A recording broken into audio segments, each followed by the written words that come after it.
Hindi bababa sa 11 ang kumpirmadong patay nang mauwi sa trahedya ang pagdiriwang ng isang festival ng mga Pilipino sa Vancouver, Canada. Ang ilan dumadalo sa kasiyahan, inararo ng isang SUV.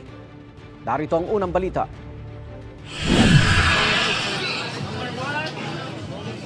Puno ng mga food truck at tao ang kalsadang ito sa Vancouver, Canada para sa isang street festival ng Sunset and Fraser community bilang paggunita sa Lapu-Lapu Day ng mga Pilipino roon. Pero ang masaya sanang pagdiriwang, oh my God, there's a lot! Nauwi sa trahedya nang mang-araro ang isang SUV. Sir, can you hear me?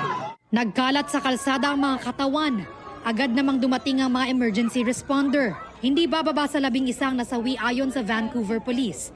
12 na naman ang sugatan at kritikal ang ilan sa kanila. Ang SUV driver hinabol ng mga tao roon hanggang siya'y mahuli ng mga pulis. Ayon sa pulisya, 30 anyos ang lalaki na may problema umano sa kalusugan. Inaalam pa kung sinadya ito ng suspect o isang aksidente. Wala naman daw indikasyon na isa itong act of terrorism ayon sa mga otoridad. Nakiramay sa mga biktima si Canadian Prime Minister Mark Carney. Nakikiisa raw ang kanilang bansa sa mga naulilang pamilya. Si Pangulong Bongbong Marcos nakiisa rin sa pakikiramay sa mga pamilya ng mga nasawi. Ipinag-utos niya sa mga diplomat ng Pilipinas na bigyan ng tulong ang mga biktima. Ang Department of Foreign Affairs at Philippine Consulate General sa Vancouver makikipag-ugnayan daw sa mga otoridad sa Canada para matulungan ang mga Pilipinong apektado ng trahedya. Ito ang unang balita. Bea Pinlac para sa GMA Integrated News.